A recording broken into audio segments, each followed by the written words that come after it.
think that it's important to be reflecting on these things because in previous videos I've been mentioning, I think that it's hard for you to move forward if you don't know where you are. Like, it's hard to keep going if you don't even know if you're lost, and you just don't know where to start. So if you go to his word, you go back to God's word, he actually has it all written down there. And I get that sometimes there's another question here, like, what happens if I don't hear God's word, or God's voice through his word rather?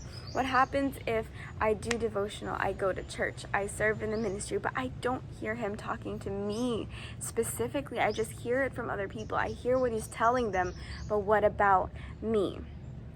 And so I think that that's a challenge where you have to remember your commitment in the relationship with God. So we've been talking about our relationship with God and how to deepen that.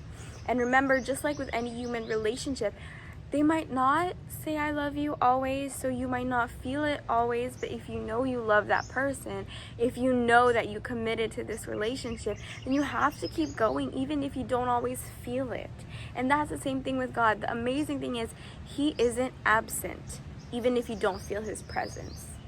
Okay, you might not feel his presence, but that doesn't mean he's absent. And so sometimes you don't feel it. Sometimes you don't feel the same thing you felt in a previous season, and that's okay. You just have to keep remembering why you committed to this relationship, the purpose of it. It's not so that you can feel good about yourself.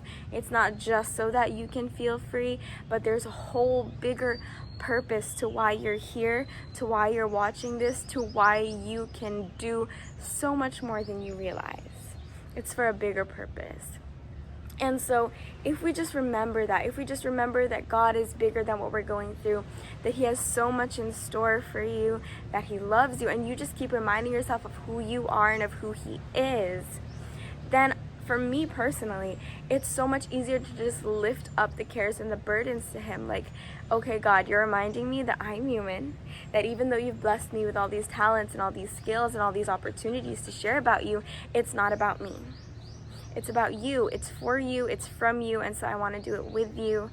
And so that's when I recognize and I remember that God is God, that he is trustworthy for you to trust him with all your plans.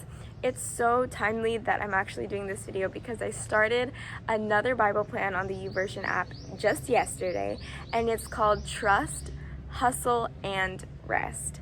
And so it's talking about how we have to trust God with all the plans that we have, how we have to hustle or work on our own, but then how we also have to rest. And for me, rest, it's not just about sleeping.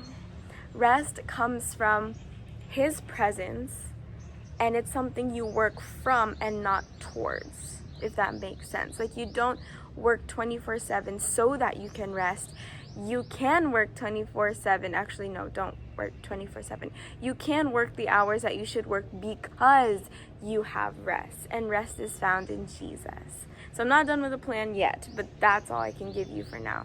And so I just think that it's important to remember to just take moments to step back and reflect on where you are. Sometimes you won't see things on your own, and that's why it's important to have someone you can trust in the spiritual walk, someone who's more mature. It doesn't just have to be your biological family, but it could be someone that you trust who you know God is also using to help you out. So that's where you can reflect and just see on where you are right now. If there's anything like, I don't know why this is happening, I don't know why I keep feeling this, and I'm just gonna share this in case it helps you. There are times where I would like be in a certain emotion, and there's an expression, especially in a Filipino language, where it's like, I don't know. And I told myself I don't like saying it, because if you don't know why you're feeling it, then something's wrong. Or like, not in a wrong as in a bad sense, but something's wrong as in you need to check out why you're feeling this. And so I would tell myself, stop saying I don't know, you know why. And so I would reflect, okay, why am I feeling this? Oh, because of this. Oh, because of this. If I don't know why, then that's when I have to take my quiet time and pause a bit and just ask God to expose and search my heart and tell me what's going on. Because if I don't know, he knows, and I need him to help me search through it, because I don't want to be in an emotion that's going to be prolonged and then I'm gonna end up I don't want to end up being burnt out by holding on to emotions or thoughts that are not meant to be there.